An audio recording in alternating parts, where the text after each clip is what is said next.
Hi everyone, welcome back. Wow, wow, wow. Yesterday night, Kamala Harris and Tim Walz had a barn burner of a speech. Their first one together in Philadelphia, and let me tell you, it's been a long time since I've seen the Democratic Party as a whole so excited. Probably since the Obama days. I mean, did Bernie excite people? Of course. But Bernie was not the Democratic Party. It just feels that Kamala's choice of Walz hit a home run. And I gotta say, it's a pretty good feeling, not gonna lie. So let's have a look.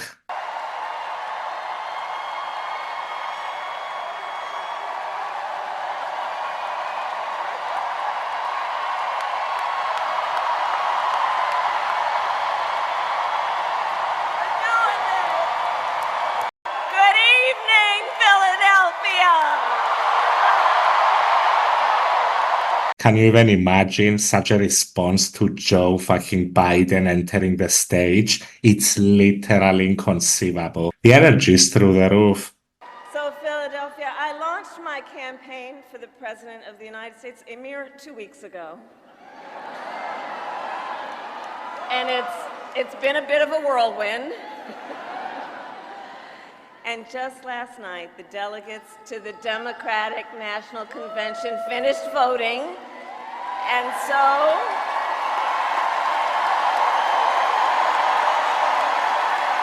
I stand before you today to proudly announce I am now officially the Democratic nominee for President of the United States.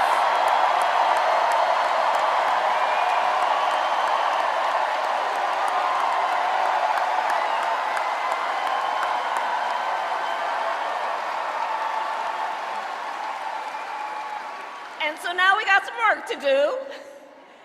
We need to move to the general election and win that.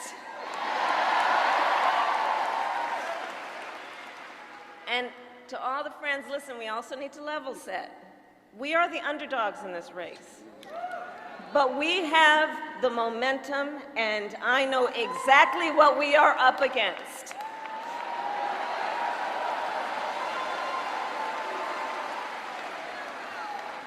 Now, many of you know, before I was elected vice president or elected a United States senator, I was an elected attorney general, and before that, elected district attorney.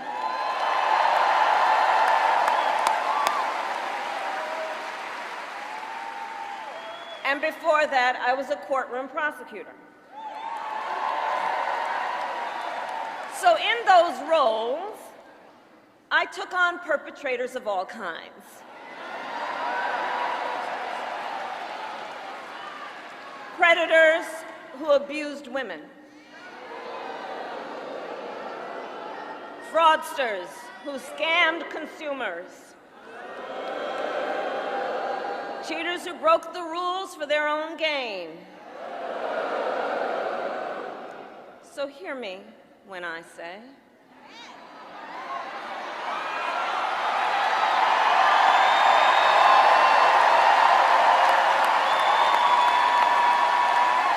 I know Donald Trump's type. She then proceeds through her stump speech. I've already given my thoughts on it. It's a good stump speech, but let's get to the main event of the night.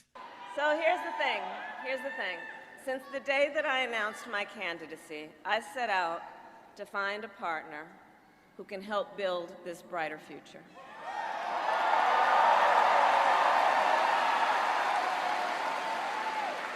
A leader who will help unite our nation and move us forward. A fighter for the middle class.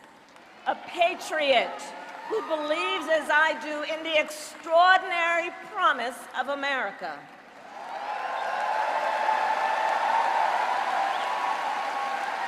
A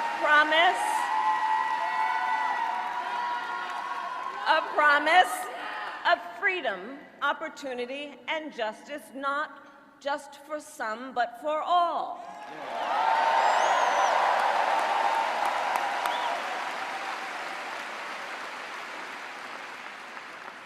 So Pennsylvania, I'm here today because I found such a leader.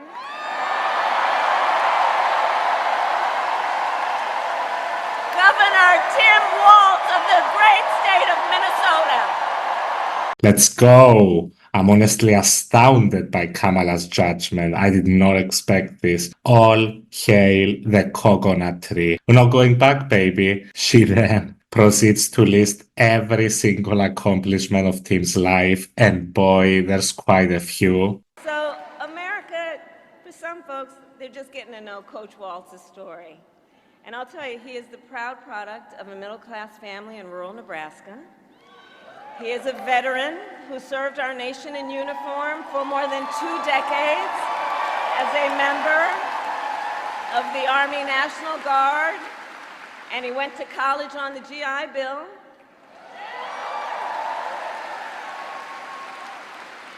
He is someone who, long before he entered politics, worked as a teacher.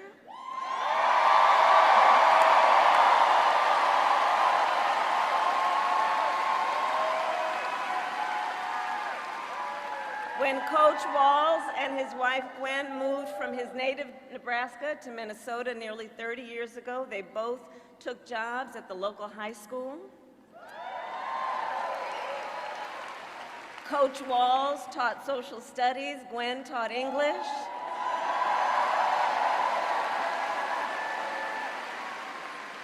After school, Tim was the linebackers coach for the football team. And is there anything really more American than that? Coach Walz to the fucking rescue. And I'll say and I'll add, Tim wasn't only a role model on the football field. Around that same time, Coach Walz was approached by a student in his social studies class. The young man was one of the first openly gay students at the school and was hoping to start a gay-straight alliance.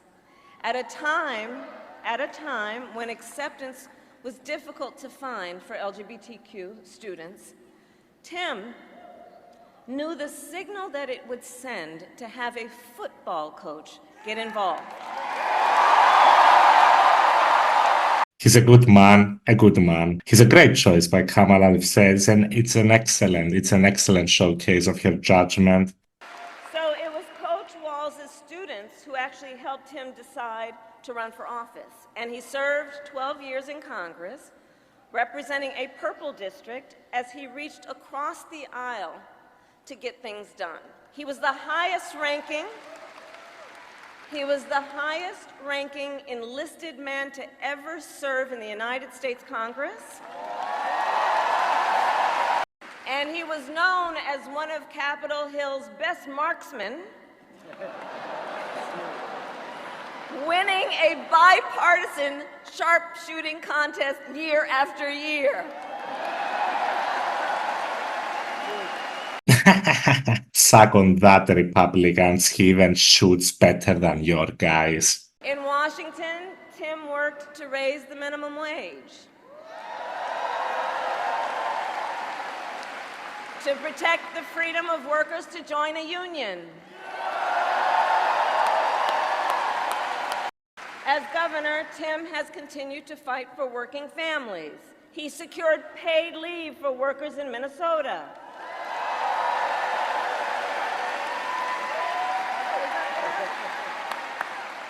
And he refused, as governor, to allow any student in their public schools to go hungry. So he made school breakfast and lunch free for every child. I've heard enough. Henceforth, he shall be known as Saint Walz of Minnesota. And so let me say about Tim Walz, he has shown up to stand against these attacks long before he stood on the stage with me.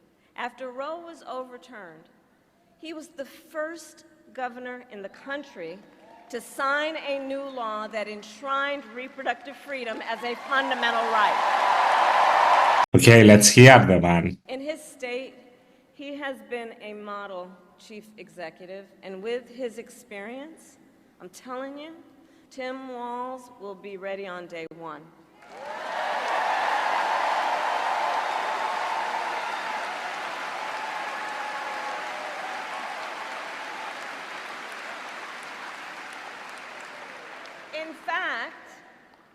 In fact, when you compare his resume,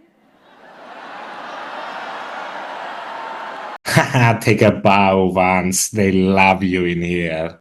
so Pennsylvania, ultimately in this election, we each face a question.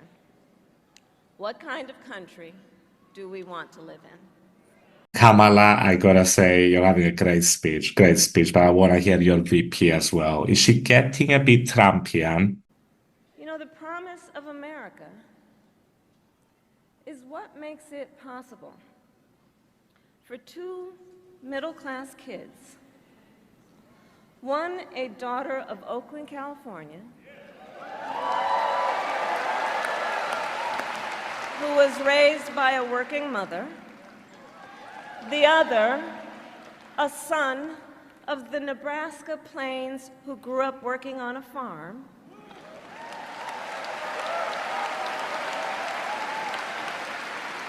It's the promise of America, because only in America is it possible for them together to make it all the way to the White House. Very nice. You don't hear this positive shit from Trump. Only in America could the billionaire son of a real estate mogul who was born in a tower that has his name on it, only in America could I be president. It's true. Anyway, finally, let's hear from the man himself. Ladies and gentlemen, Tim Walz. And with that, I ask Pennsylvania, are you ready to make your voices heard? Do we believe in freedom? Do we believe in opportunity? Do we believe in the promise of America? And are we ready to fight for it? And when we fight, we win!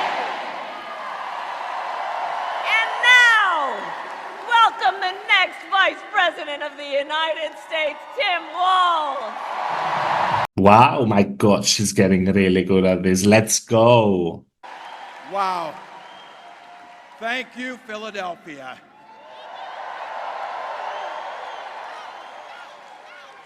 Thank you, Madam Vice President, for the trust you put in me, but maybe more so, thank you for bringing back the joy.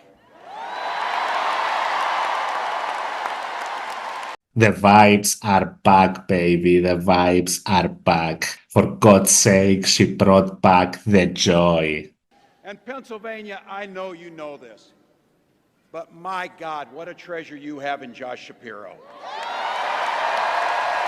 Nice. Gracious winner. And I can't wait for all of you and America to get to know my incredible wife, Gwen, a 29-year public school educator.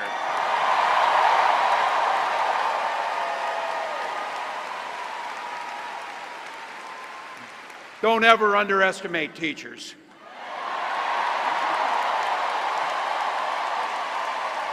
President Harris has fought on the side of the American people. She took on the predators, she took on the fraudsters, she took down the transnational gangs, she stood up against powerful corporate interests, and she never hesitated to reach across the aisle if it meant improving people's lives.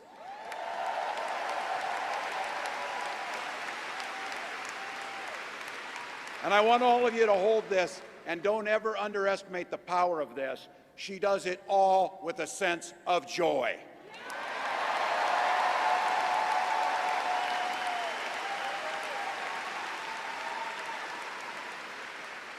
I know a little something about that commitment to people. I was born in West Point, Nebraska. I lived in Butte, a small town of 400, where community was a way of life. Growing up, I spent the summers working on the family farm. My mom and dad taught us, show generosity towards your neighbors, and work for a common good. That's extremely communist. My dad taught me to win. The National Guard gave me purpose. It gave me the strength of a shared commitment to something greater than ourselves. And just as it did for my dad and millions of others, the GI Bill gave me a shot at a college education.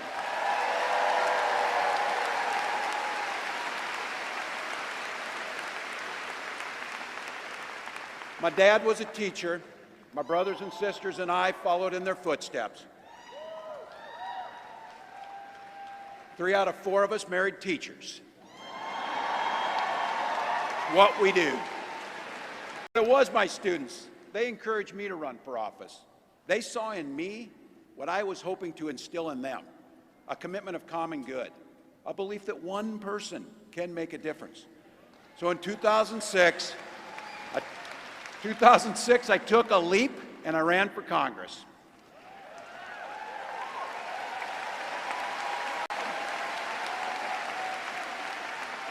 And because high school teachers are super optimistic, I was running in a district that had 1 Democrat since 1892. Well, my neighbors graced me with an opportunity to represent them in the United States House of Representatives. And now, as governor of the great state of Minnesota, I bring those experiences to bear in tackling the challenges that are facing our great state. Minnesota's strength comes from our values, our commitment to working together, to seeing past our differences, to always being willing to lend a helping hand. Those are the same values I learned on the family farm and tried to instill in my students. I took it to Congress and to the state capitol, and now Vice President Harris and I are running to take those very values to the White House.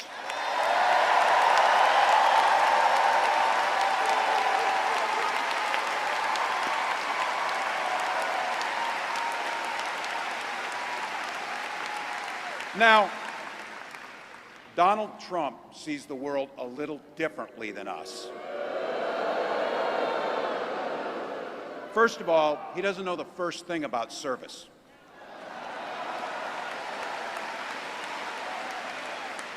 He doesn't have time for it because he's too busy serving himself. Again and again and again, Trump weakens our economy to strengthen his own hand. He mocks our laws, he sows chaos and division, and that's to say nothing of his record as president. He froze in the face of the COVID crisis. He drove our economy into the ground, and make no mistake, violent crime was up under Donald Trump.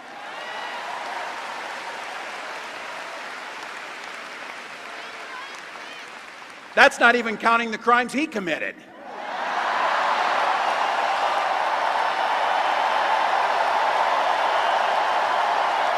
My God, he's good.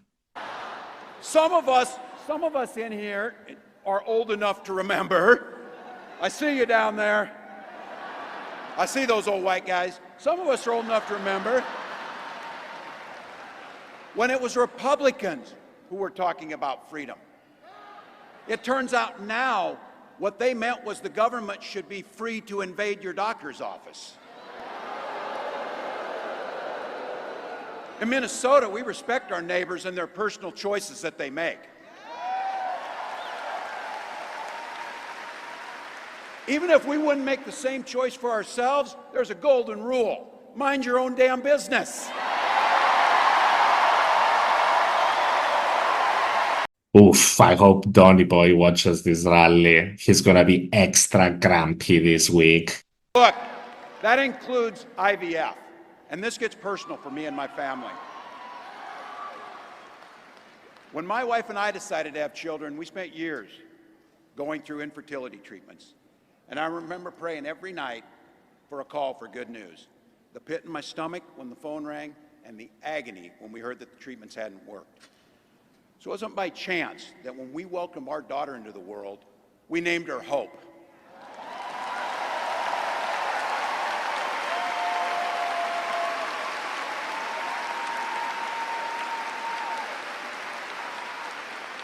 When Vice President and I talk about freedom, we mean the freedom to make your own healthcare decisions. And for our children to be free to go to school without worrying they'll be shot dead in their classrooms. Donald Trump's not fighting for you or your family. He never sat at that kitchen table like the one I grew up at, wondering how we were going to pay the bills. He sat at his country club up in Mar-a-Lago, wondering how he can cut taxes for his rich friends. And I got to tell you, his running mate shares his dangerous and backward agenda for this country.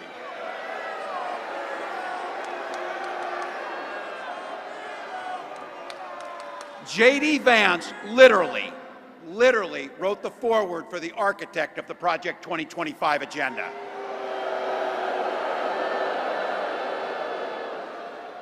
Like all regular people I grew up with in the heartland, J.D. studied at Yale, had his career funded by Silicon Valley billionaires, and then wrote a bestseller trashing that community. Come on!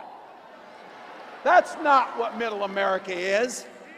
And I gotta tell you, I can't wait to debate the guy. Oof, suck on these Walz, Vance.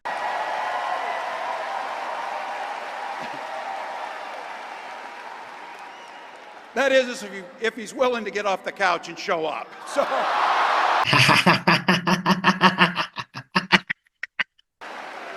so you know what's out there, so say it with me. We aren't going back. We aren't going back. We are not going back. We're not going back, baby. So we got 91 days. My God, that's easy. We'll sleep when we're dead. Jesus Christ, this guy's the fucking Terminator. I'm loving it. She believes in the opportunity for every single person to join the middle class. She believes in the promise of America. We just gotta fight. We just gotta fight. Because as soon-to-be President Harris says, when we fight, we win!